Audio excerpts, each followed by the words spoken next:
Hello, hello, Ezra Oliveira here for the Soul Coder. Today I have with me Harry Duran. He is the host of podcastjunkies.com, which is a podcast of podcasters, and more about that in a second. And he's also the founder of fullcast.co, which is also a podcast-related business. And he has a third business, but we're gonna get to that. Harry, good to have you here. Hey, Harrison, so nice to be here. Thanks for having me on. Perfect. Okay, so I have to start by saying that I'm very, very self-conscious right now because I'm an amateur podcaster, very infrequent and very here and there and all over the place, and I'm talking to the podcaster of podcasters. So again, forgive me my amateurish. No, I mean, the fact that you're doing this at all, you're probably leaps and bounds way beyond what most people do. Most people, even entrepreneurs, people who are starting their own business, what they don't understand, Harrison, is the importance of getting your voice out there. And for anyone that's starting any sort of venture, if no one knows what you're doing, then it's going to be harder for you to get the word out. So the fact that you're even attempting and doing the videos, you're probably in the top 5 or 10% in terms of people who have something to promote and just are afraid to do it. Perfect. Okay. Very kind words, and I really appreciate that. I want to start this conversation by congratulating you for your 100th episode on Podcast Junkies. Again, I've listened to it partially at this point, but I mean that's a big deal for me. I mean, 100, and you do that every week, correct? Yeah, we recently took a break, and we the concept of seasons is really big now. So I took the end of the 100th episode as my season 1, and this week I'm launching season 2 with several episodes that I've already recorded. I'm launching season 2 with Grammar Girl, Mignon Fogarty, who's been podcasting for 10 years. She's appeared on Oprah. She's one of the only podcasters to appear on Oprah, which is pretty cool. But yeah, it's just a nice way to kick it off. And it's a testament to just having a passion in terms of talking to people on a weekly basis and being consistent and picking a topic that, that I want to keep talking about. Got it. Actually, you know what? This concept of seasons, it never came to my mind. I love that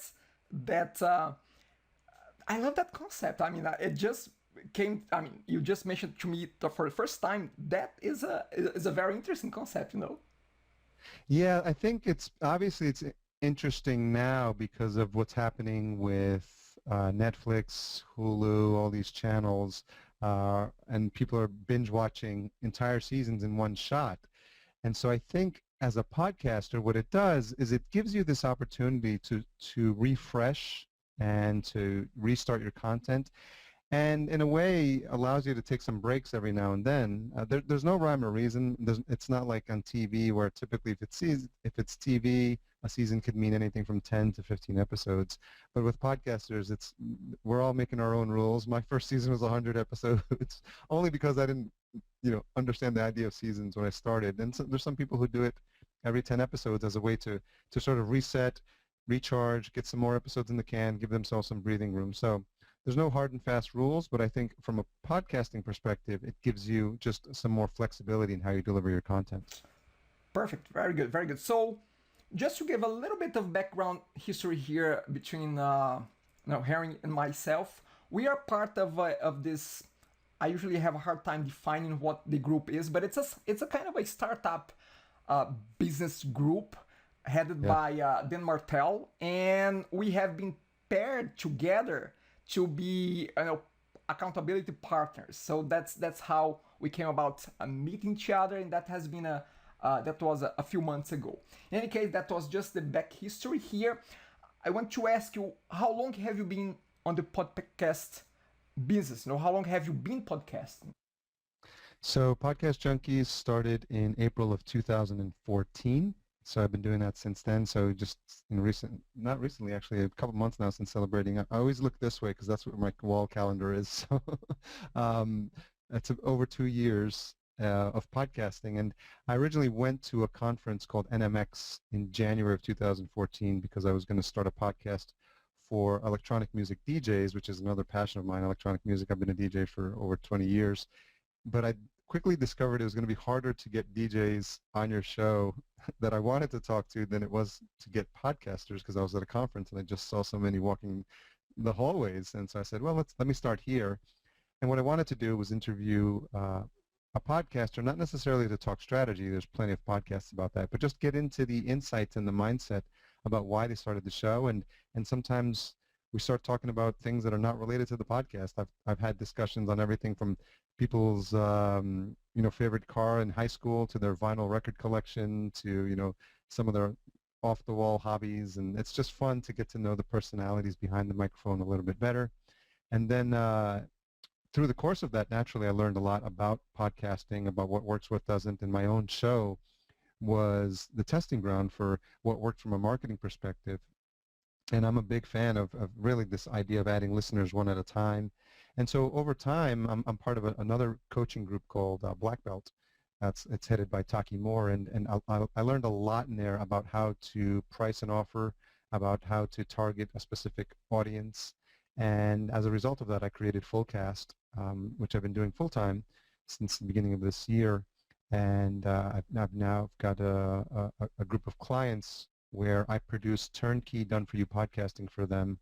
They're really thought leaders in their space, and they understand opportunity costs, and they understand it makes more sense to partner with someone to do this work so that they can focus on what my coach likes to call their genius, the thing that they're really, really good at, and they understand that podcasting is not something they're experts at, and they don't ever want to be experts in podcasting because they're experts in business coaching or health and wellness or financial services, and that's what they should excel at. And so that's why I created Fullcast to meet that need, and it's been going very well ever since. Very good, and actually that's a very good segue to my next point here, which actually I'm gonna read a sentence that I got from Fullcast.co. You put it this way: if you understand the importance of podcasts to increase your connection to your prospects and clients, we are ready to help. Now, bringing back here to our audience of solo coders and small business owners, assuming that I don't understand that yet, that's not my word yet. That's not how I operate. Not that I don't see the value, but I have not tried that. So let's not assume that. Can you help me understand the importance of podcasts for someone like that, for a business owner? Do you want me to tackle that whole piece, or anything specifically about that? Again, you mentioned that if you understand the importance, let's put it this way: I don't understand yet. So what would you tell me to someone so they can understand better the importance of podcasting? And you can answer the way you want to put it. Sure. What's interesting, what's happening now with podcasts is there's a resurgence in interest. If you talk to people who've been podcasting for a while, they'll say podcasts have been around for 10 years, and they take offense to the fact that we're saying it's a renaissance, and they're saying it's just steadily growing. So in the beginning, there's a lot of people that started a podcast as a hobby, if they wanted to, or fan shows, there's a lot of people that started podcasts based on the TV show Lost, and they just like sharing and geeking out on certain topics that they love to talk about, and then people would naturally listen. But what's been happening is now there's storytelling podcasts about comedy, and this other area of podcasts where people are using it as an opportunity to increase awareness about who you are and what your business is about. And so that's really the area where I focus on. The beauty of podcasting is that it's a really intimate medium. As you might imagine, the majority of podcasts are consumed on a mobile phone. The latest stats by one of the biggest podcasting companies out there, Libsyn, it's a podcasting hosting company, Libsyn, it's short for Liberated Syndication, but their website is libsyn.com. They're one of the biggest hosting companies for media, because typically what you want to do is not host your podcast MP3 on your own domain, because as many of your viewers might realize, your hosting company does not take well to a lot of streaming activity happening on your domain. And so, in the beginning, people, and especially people who are solo coders who are very comfortable designing websites, are like, I'll just put the MP3 on my site and I'll just stream from there. And what you come to realize is if you want to grow a real show that's going to get a lot of traffic, that's not scalable. And so companies like Libsyn, like Blueberry, have come up to support podcasters. And one of their stats in their biweekly podcast called The Feed is that the majority of listens come from mobile devices. And I think it's about 75%. And it's a really intimate medium, because if you think about it, people are listening with earbuds and you're speaking directly into people's ears. And the fact that it's mobile means they can take it when they're out exercising, when they're walking their dog, when they're in a commute to traffic. A lot of people, as they're making the move into their own business, they still have their 9 to 5. They're on the subway, they're on a train, they're in the car, and so you're capturing them in these moments of time, and you have to make the best use and compete against a lot of other people that are trying to vie for their ear and provide value. And so the podcasts that people who are in the space listen to and are attracted to are ones where the podcast host and the podcast itself gives you actionable information every single episode. And so especially if it's relevant to what you're doing. So if you're a solo coder, if you're listening to people who have done, who have tips on how to be a better solo coder, or tips on how to work remotely, or tips on what resources are, what are the best websites to get the latest in terms of what's new in your field, then you're going to be attracted excuse me, to those podcasts, because they're adding value to you week in and week out. And so that's, as an overall view, that's where podcasts are important, because you're listening to the ones that are relevant to what you need in that specific time. Perfect. Okay. So I want to play with 3 what if questions. Again, if this is the first time that you are coming across, the possibility of doing a podcast, people will may ask themselves, what if this, what if that? So my first what if is, what if I don't sound good? What if I think that I don't sound good? I mean, what would you tell to someone that would ask you that? First-time podcasters really have this issue with how they sound, and they think they sound worse than they actually do. And it's a big stumbling block, because people typically don't like the sound of their own voice. What they don't realize is what's jarring for some people when they hear their voice recorded for the first time is that what you hear inside your head, because of you're hearing the voice internally, is much different than your voice once it's recorded and it's played back to you, because you're not hearing it through the vibrations of your own head, you're hearing it broadcast out into the real world. But a lot of times, the majority of times, in fact, you're probably thinking about the quality of your voice more than the listener is. And there's really things you can do, in terms of making sure that you sound good from day one. And it's really taking your if you're going to be podcasting, or if you're going to be on YouTube, it's really taking the quality seriously from day one, so that you're showing to the listener, the first person that listens to your show, the first person that listens to your podcast, that this is something that they should be investing their time in. If it sounds like you just threw on some earbuds and you're in the basement, or you're in traffic, or you're outside and there's a ton of noise going out and there's bad connection cutting in and out, people's attention span for that nowadays is getting smaller and smaller, because they realize, oh, this, Aderson's not taking this seriously, so I'm not going to take it seriously. So it's probably not something that's going to give me value. So there's simple things you can do to sound good. I mean, the microphone that I'm on, it's an Audio-Technica ATR 2100. When I bought it, I think it was $50, $60, maybe it's up to $70 now. It's on Amazon. It's one of the most popular starting microphones for podcasters, because it sounds great. It's got a USB connection and an XLR connection if you want to upgrade to a sound card, which is what I've done. But when I got started, you can simply USB it into your laptop, and you can get started right away. And it's very, obviously, because of that setup, it's very portable as well.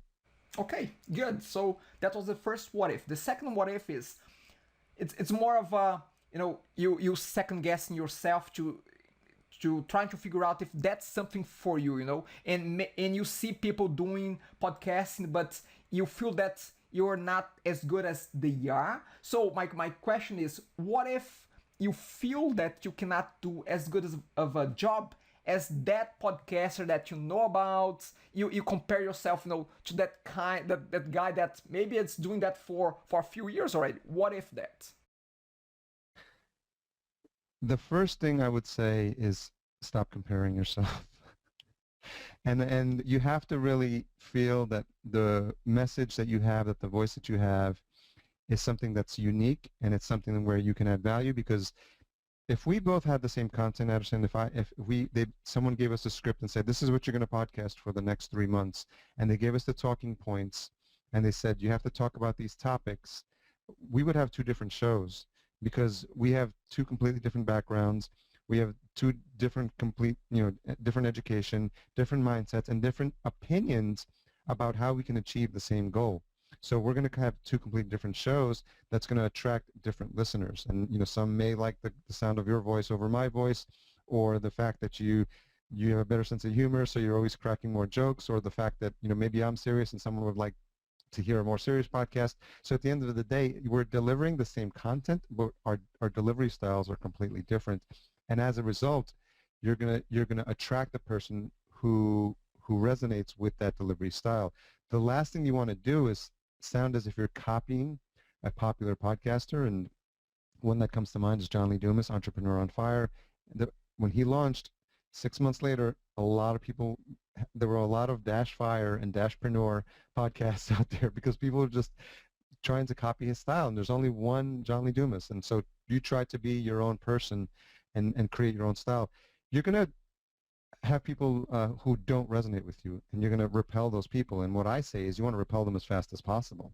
So make your corny jokes and have your unique intro and laugh out loud, because the people who don't like that are not going to listen, and you don't want them anyway, because they're not your rabid fans. There's a very, very famous article called 1,000 True Fans, and it's been making the rounds now for years now. I think it's 7, 8 years old, but it's this idea of, if you had 1,000 true fans and you were able to provide a service where they could pay you $100 a year for something, that's $100,000 in revenue, which I think for most solo coders would be pretty decent chunk of change. So yeah, I think it's really creating something that you have fun doing, because if you're just sitting there trying to copy everyone else, you're just chasing everyone else's tail.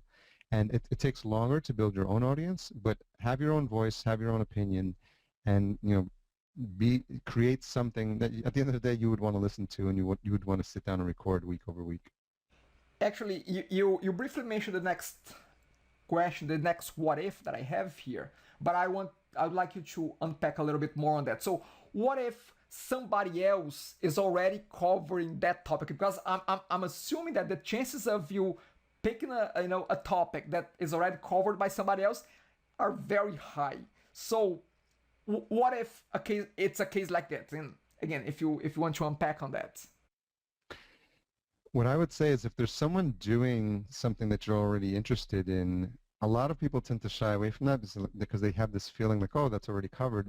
My opinion, and there's a lot of people that share that opinion, is that that's actually a good sign that there's an interest and that there's a market for that, right?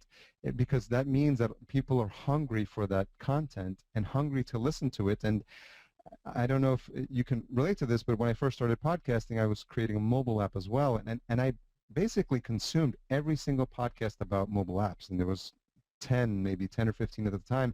And to be quite honest, I don't really care like what they were, as long as they had mobile apps in the name. I wanted to consume, because I was in that mode of learning as much as I can. Naturally, over time, I gravitated towards some. And some didn't publish on a regular basis, so I quickly dropped them, and some were just way too technical for me. And, so I needed to find that Goldilocks, this bed is too soft, this bed is too hard, this bed is just right. So you need to find the podcast that fits for you, and it won't necessarily be just one. I listen to a wide range of podcasts, as you might imagine, and I listen to a lot of podcasts about podcasting. And last time I actually posted a blog article on Podcast Junkies several months ago about the definitive list of podcasts about podcasting. And when I started it, I found 35. By the time I reposted it to medium.com, the list had grown to like 44, and even ever since then, I've seen like 4 or 5 other shows about podcasting. So you can imagine, just in that super niche meta niche podcast about podcasts, There's a wide range of things. And there's people that I know and that I've met, and I just listen sometimes because they're my friends and I want to listen to them. So there's just a wide set of reasons, coming back to your question, as to why it makes sense to get into a topic that already exists, because what you're going to do, Ederson, is you're going to add your particular spin to it. And, I really encourage people to listen to the other shows and say, what is it that's there that's missing, and what do I feel that I can add to that space? Maybe it's just your delivery. Maybe it's the fact that everyone's doing 30-minute episodes and you should just do a 5-minute quick tip. Maybe you need to go deeper discussions with the founders in that specific space and have hour-long discussions. It could be that whole range, but you decide where you want to go and what you're going to carve out of that specific area that would be your niche and your specialty. Yeah, I mean, at the beginning of our interview, actually, our pre-interview, I mentioned that some of the questions I know the answer in, and for this one, you have your angle, you have your voice, you have your style. At the end of the day, it's not just about the subject matter, because if it's just about subject matter, you grab a book, you read an article, you want to listen and connect to people. That's the intention of whoever is listening, and the intention of whoever is pushing the content out, publishing. So again, I'm with you on that one. Okay, so next one here. There are different styles of podcasting, and I don't want to list them. I want to let you, but I'm just gonna mention, and I'd like you to unpack a little bit on each one of those. There's the talking heads, the solo.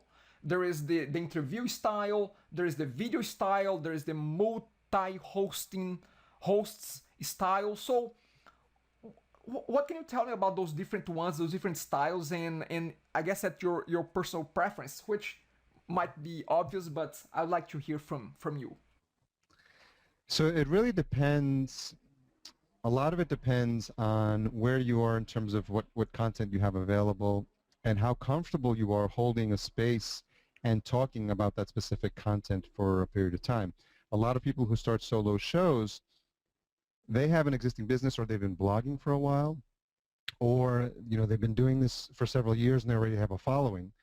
And so they have content that they can repackage into podcast episodes. When I'm working with my clients, I really like clients that have a following already, because it's really hard to build a following from scratch, especially for my clients who are looking to monetize their podcast pretty quickly.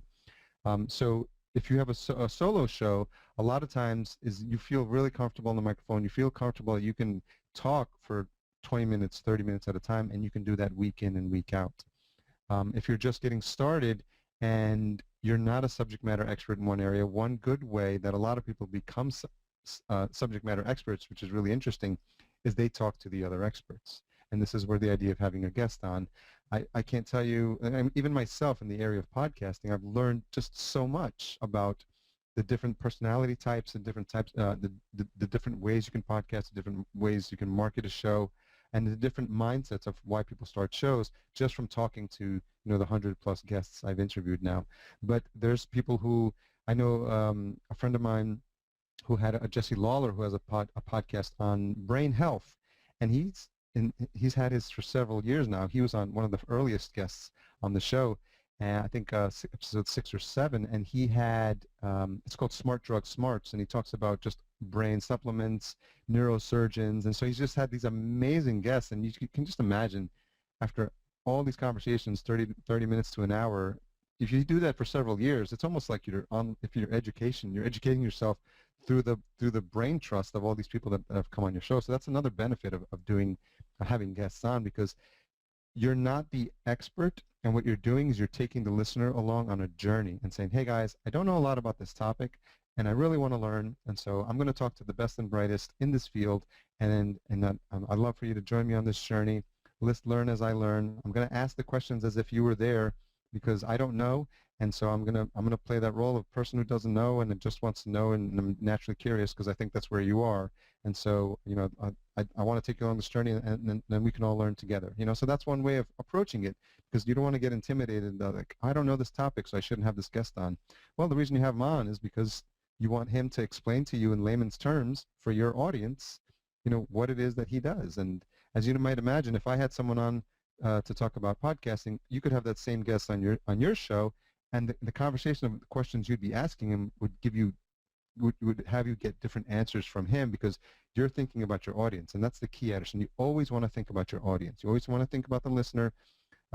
Previous guest Dave Jackson, School of Podcasting, he likes to think of a visual, even a picture of his avatar on the wall, so he knows that that person is also listening. Because sometimes you hear these conversations where it's just the two people talking, and you feel like that moment in a conference or at a dinner party that you see two people talking and you walk over and they keep talking and they totally ignore you. And you don't want the listener to feel like that. You want to turn around and be like, hey, welcome to the conversation. We're talking about this. Join us. And to the extent that you can make a listener feel like that during a podcast, they really feel like, oh, wow, I really feel welcome every time I listen. Video podcasting is a bit harder. Of the top 200 podcasts, I think Lipson mentioned that only one of them is video. And again, for all the reasons we talked about earlier of how people consume podcasts, in the car, while they're exercising, while they're walking their dog, while they're commuting, while they're on the train, while they're on a bus, none of those really lend themselves to listening and watching a video at the same time. So, that's something to keep in mind in terms of your reach of your audience. Now, there are people, I've one client who's actually starting with video content that's actually subtitled. So one of the reasons we did the subtitling is because if they are in a bus and they don't want everyone to, listen to what they're listening to, or they don't have their headphones, they can follow along, And for people who are, who are deaf and, have that content to consume, that's a whole nother audience and that make that available. And then what we do is repurpose that video, and we take the audio of it, and then we make that into the podcast, which is interesting because we're always looking for ways to repurpose content. So if you're starting with video, that gives you the video and the audio option, and then you can always step down and take that audio and then make a podcast out of it, transcribe it, have a full transcription available. So regarding multiple hosts, there's a couple of different ways to look at it. One is a co-host, one that shares hosting responsibilities with you. One of our clients, it's actually two hosts, and they alternate. So one week one records with a guest, and then another week another records with a guest. And that's good for them because it gives them a break and allows them to inject their own style into the interview. So the overall podcast has this mix of the two different host personalities, and it just adds a little different flavor. So that's that's one interesting thing to look at it from a listener perspective. You could get host A one week and then host B the next week, and it just keeps going back and forth. Obviously, it's probably good if you can resonate with both hosts, because if there was one that you didn't like, then you would only listen to those episodes. The other idea is this was the concept of a guest host, where every once in a while you invite someone on to share the microphone with you. And someone who we're at Podcast Junkies is part of a broader network called Podcastica, and the host of the Walking Dead cast, which is a really popular show and a really popular podcast, they occasionally bring in some guests who are fans of the show to be a guest host. And I had the pleasure of being on. But actually, it wasn't for Walking Dead. It was for the Game of Thrones. The podcast is called Game of Microphones, which is a pretty cool name.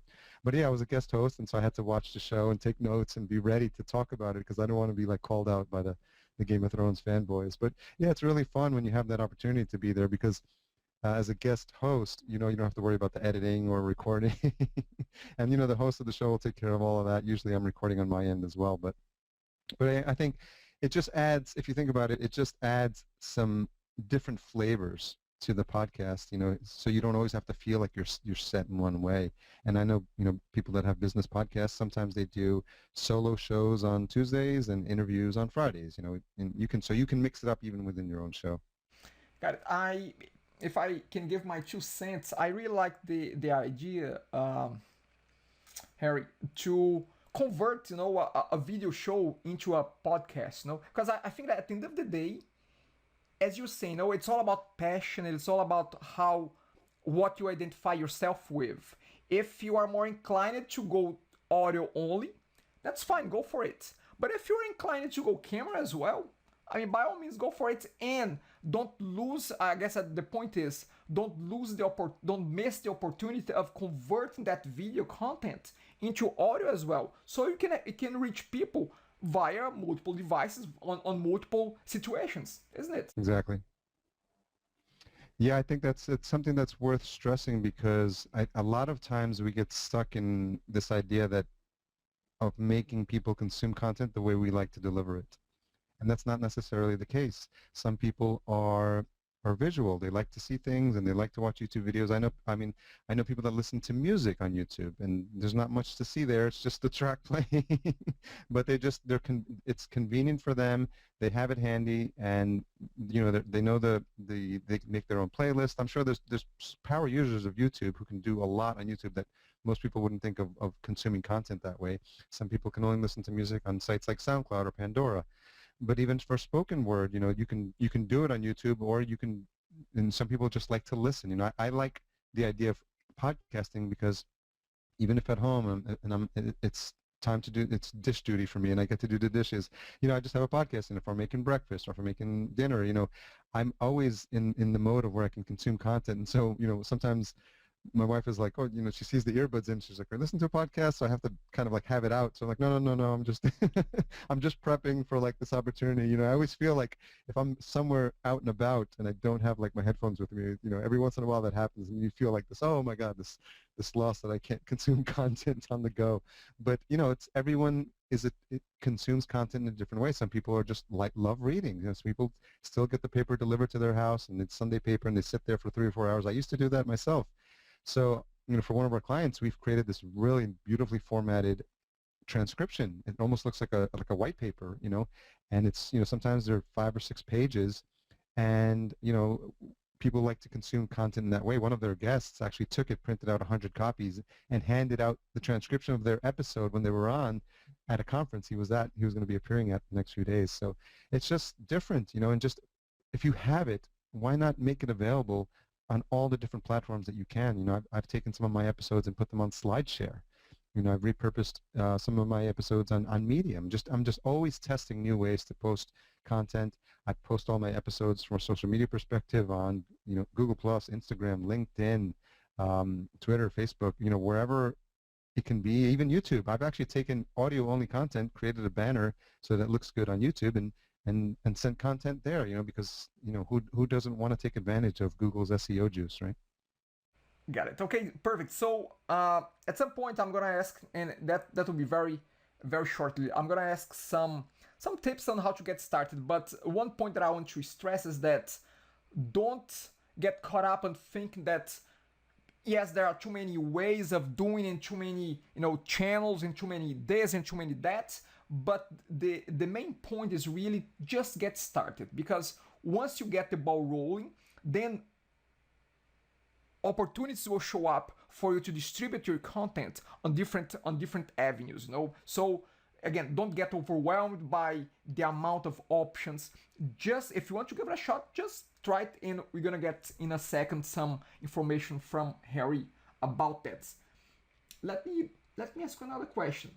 I just want to go back, because you are very much into the audio only version of podcasting, and I heard someone saying that a podcaster has no face. I just heard that. Can you comment on that?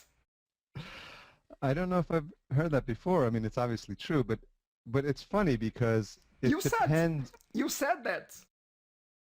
A podcaster? Oh, no, a podcaster has no face. We were making a Game of Thrones reference there. Okay. You're talking about episode 100 with Yes. Chase Reeves. Okay. Granted, that was my own words repeated back to me. But yeah, I think in that case we were joking about the most recent season of Game of Thrones with the girl has no face. I get it. But it's funny because it's, now that you mention it, you do have to work harder because you don't have. And what was interesting is when I started the podcast, I would make it a point not to show my face because I still had my 9-to-5 job, and I just didn't want to like blend the two audiences. But now it's like I put my face everywhere I can. But what's interesting is you have a lot of opportunities as a podcast to be creative in how you get your face out there. It could be on your artwork for your show. You should be promoting yourself as the host of the show prominently and have your face there somewhere in the artwork or even in the episode artwork. In all your social media campaigns, there's no reason you can't create custom artwork for every show and promote yourself. And every opportunity you get, even in my signature of my email, I use a service called wisestamp.com, and my RSS feed there, it automatically pulls in my latest episode. You can have a picture of you, as host of the show, because at the end of the day, if you are the personality behind the microphone, and if you are the selling point of the podcast, then people are going to want to know who you are. I do Facebook Lives. I have a group in Facebook called Podcast Junkies, which is I created it for a way to show people behind the scenes what happens with my show. Hey, I just recorded a show with this person. Hey, I'm so excited that I just landed this guest, and so it's just a nice way to share like what's going in my mind. Sometimes I used to walk the dog and record a video and then upload it, but now with Facebook Live, I can go live within my own group, and so people see my face all the time now, and so they know who I am. When I go to a conference, I wear a loud, bright yellow shirt that says Podcast Junkies, and at this point, everyone knows like who the Podcast Junkies guy is because I'm making it a point to spread the word about who I am, because we really have to be shameless self-promoters when it comes to a podcast or a YouTube channel. Or any other business, to be honest with you. I mean, whoever, if you don't stand out, I mean, you're just gonna blend in any case. Yeah. Question, and I think I know what your answer will be, but hey, is there a place for cursing on podcast? I was going to reply with a curse, but I wasn't sure what the rules for this show. No, go for it, man. I don't have any. I mean, it's not. Go for it. Hell yeah! No, well, that's a light one. That's a light one. Yeah. I thought I'd go PG-13 instead of straight to R, but at the end of the day, if you think about it, Anderson, if you think about the conversations you have with your friends, the conversations you have, let's say when this recording is off, you want it to sound as natural as possible. And if that's your style, and that's occasionally you drop an F-bomb, you heard episode 100, probably a bit more explicit than my other shows, but it's because I know who I was talking to, and I knew I wanted him from the moment we started to be relaxed about and not think about how it is he could express himself. Chase Reeves is very outgoing, very verbal personality, and he just speaks freely, and I knew that because he was guest number 1, and so I just wanted to set the stage and be like, this is, speak as if you were in your own living room or we're at the bar, and that's the feeling that I wanted to have, and it's really more casual than a lot of the other episodes, but I think at the end of the day, I've always wanted the podcast to feel like it's a conversation between two people, and you're listening in. You just came into the bar, and you came over to the end of the bar, and we were having this conversation. You just joined us, and so in my natural conversation, there's going to be curse words every now and then. So I don't want to feel like I need to censor myself, and so if that's how it is, then this is the other thing we talked about earlier about pushing people away that don't resonate with that. If curses offend you, then then I may not be the show for you, and I may not be the host for you. You could find someone who could deliver the same content and who is an avid regular churchgoer, and that's something that they they resonate with, and so they want people who don't curse. There's podcasts about clean comedy, that people who don't curse, and so again, something for everyone. But what I would say, the guidance there is, I would say, it's just if that's how you feel comfortable, then let people know that from the beginning. Let your guests know when they're coming on board, hey, you can curse if you want, or this is a no cursing show because we have a lot of people with kids or families that listen to it, and we don't want to offend them. So just set the ground rules early on for your listeners and for your guests, and then I think you'll be fine.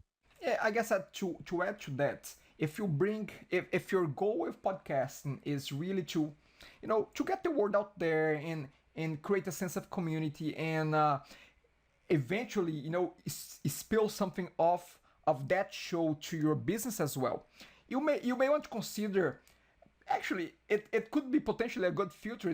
If your style is not a good fit for that person, most likely you won't want to do business with that person in any case. And I'm a big fan of picking the right type of clients, the right type for you, not the right type in general, but the right type of clients for you that matches your persona, that matches your personality. And if the style that comes through is not the one that they want to work with, hey, there's another one out there.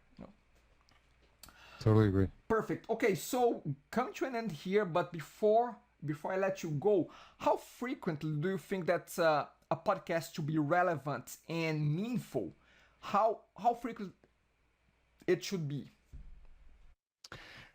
I like the weekly podcast, and simply because I think that's enough time to stay present in the listener's mind. And then you have the whole range of more frequent or less frequent. More frequent, some people like, I mean, 5 days a week, and that's a lot of content to consume.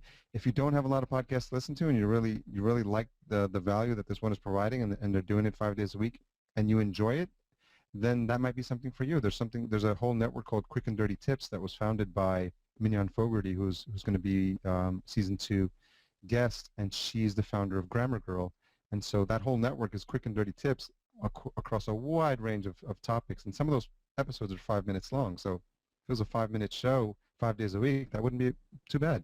But if it's an hour-long episode and it's 5 days a week, then I don't know who has the time to listen to that sort of content. So I think for a starting point, you don't want to bite off more than you can chew. And there's so many things that are top of mind when you're starting a podcast. You really don't want to fade out. There's a term called pod fading, and it's when podcasters, and the number that I've heard is 7 episodes. After about 7 episodes, they're just like, you know what, I bit off more than I can chew.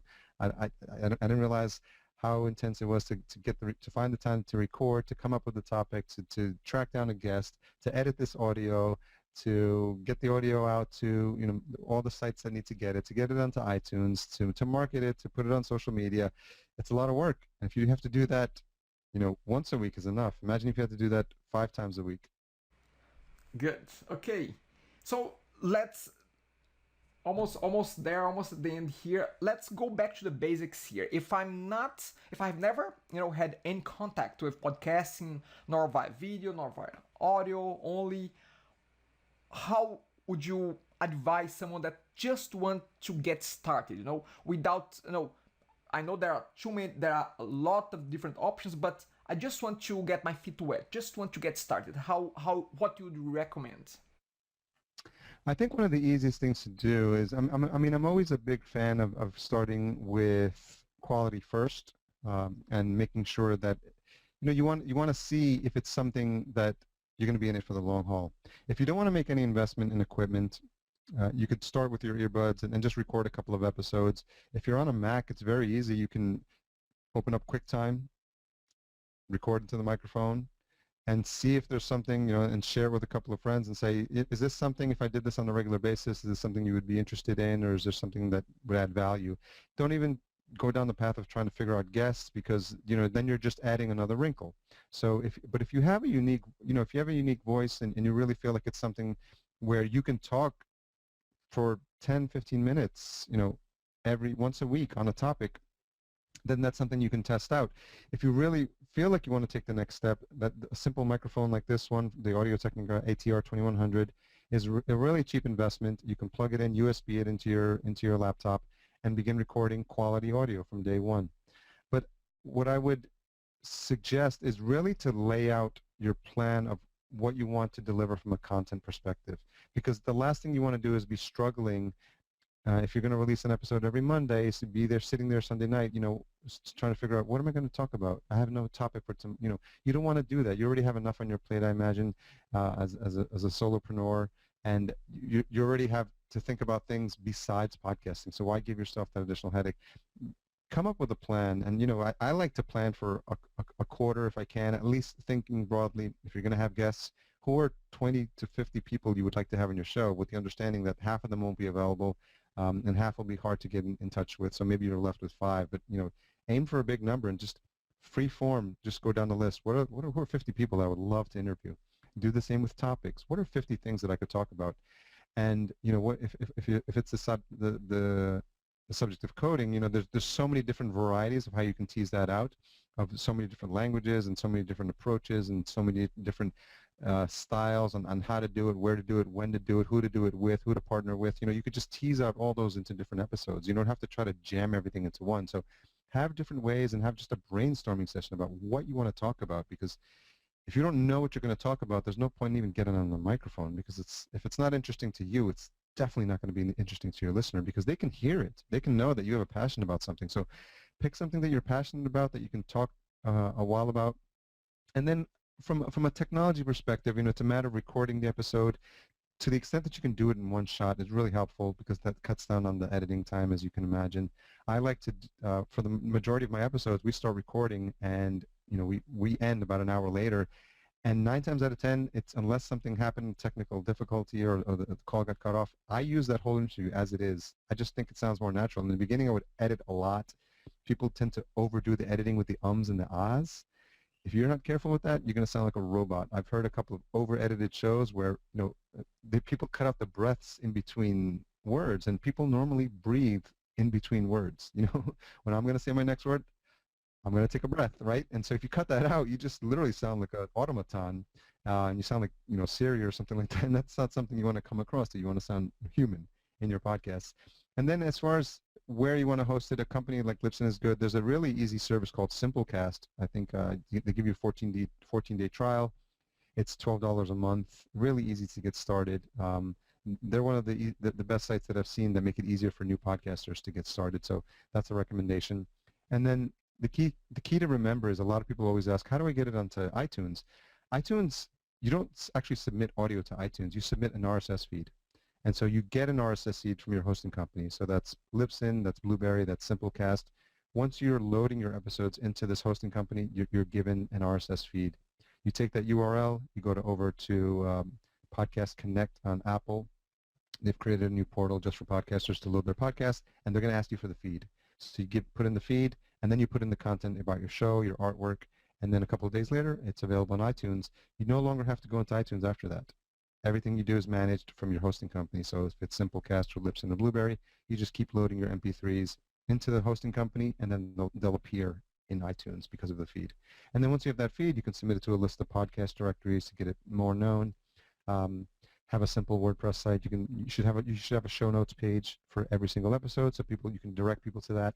What you always want to do is send people back, have a call to action at the end of each episode. So if you like this episode, go back to this website, and where you can download a PDF that I've created for people that are listening on this specific topic, because it gets people engaged and it gives you a way to start building your email list, which is really, really important. A lot of podcasters don't think about that when they're getting started, but later on when they want to promote episodes, they want to promote a service they're providing, or promote something that they're selling, an ebook, or or just tell people, hey, I just did episode 100, can you support?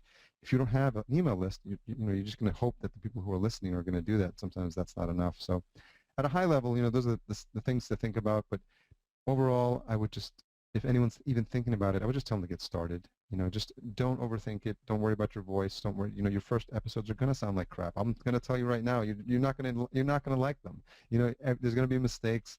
I literally, could not get my microphone. I had this microphone for episode 1. I couldn't get it working, and I was freaking out because I had this great host on. I ended up putting in my earbuds. I just recorded it through my earbuds, and I said, the show must go on, and just get it done. You want to work through those bumps along the way, because if you never record them, then you're never going to figure out what you do and what you don't know. And so to the extent that you can get through that, your first 10 are not going to sound as good as your episode 50, and episode 50 is not going to sound as good as episode 100. You're just going to be more natural, and the only way you get there is by doing it. As you can relate, I'm sure you can relate that in your own world. When you've recorded your first video, you're like, I never did this before. How do I do this? The sound's not working. So all these little things. I don't look good on camera. I don't have a nice background, and we just improve those things over time. Very true, very true. So anything that's great. The tips to get started, really appreciated, Harry. Anything that we left out of the conversation so far that it's something that you want to mention? Again, anything else left that we haven't discussed that you think it's relevant? Anything? No, I think overall we've covered the major points, and I think it's a really interesting time for you to use. Obviously you're talking to someone who's really passionate about podcasting, but it's a really interesting time to have a podcast, even if it's something you've never done before, if it's something you want to use to promote something that you're doing. It's really great because you can inject your own personality, and you can give your perspective on where it is that you're at. And if you are a solo coder, you probably have an opinion about things that are happening in the industry. And so why not start a podcast and tell people like, oh, this is what's happening with this new language, or with this new application, or I see people using this, or people are doing this in the wrong way. If there's anything you can do where you can show in a way that people are doing things wrong, or highlight people that are doing things right, or give people tips, or show people mistakes. Like those are all idea generators for how to start your podcast, because you can apply your, I'm sure anyone that's listening can figure out something that can fit into either one of those categories. So you'd have to be like a really boring person to not have an opinion about something, and so figure out how that relates to what you do on a day-to-day basis, and start to use it to spread your word. And I'm sure there's a lot of people out there that can relate to it. And don't forget, there's people that consume English language podcasts in other countries. So you'd be surprised at the audience you can reach. And sometimes I see reviews coming to my podcast from countries that are not U.S. and I'm like, wow, it's amazing that people are listening to in the U.K. or in Australia and things like that. It's really fun. And just want to finalize by mentioning that a lot of what I have discussed about, what I've talked about throughout the solo coder rambles that I have done, are really about becoming the expert. Raising your hand and becoming different and becoming known in a field, in a niche, whatever you decided to do, whichever technology that is. In podcasting is one more way of putting the word out there, of creating your persona, showing what you can do by communicating, and just one more way to differentiate yourself. That's it. That's Exactly. a lot of what Harry has been talking about. Harry, again, thank you very much for the time. It was a great conversation. Now, if people want to get more information about what you do, how do people find you? So the best way to find me is on the company site is called fullcast.co. It's fullcast.co, and that's only because the .com is still is up for grabs. The last offer was $14,000, which I think I'm gonna not ready to pay just yet. So it's CO for now, but there's a contact form there. If you're interested and you just I set up time there. There's a calendar link if you want to grab 10 minutes and just talk through it to see if there's a fit, if there's an opportunity for me to help you with something or just get you started. Then I'm more than happy to always educate people the do's and the don'ts and make sure that they don't make the same mistakes that I made. So I encourage anyone to reach out to set up some time with me. If you're listening to the show, then I definitely want to help you out and get you started on the right foot. Perfect. So the links to Harry's contact will be available in the video posts. That's really it for now. Really hope that this has been beneficial to you. Thank you very much, Harry, and talk to you soon. Thanks again. Bye. Bye.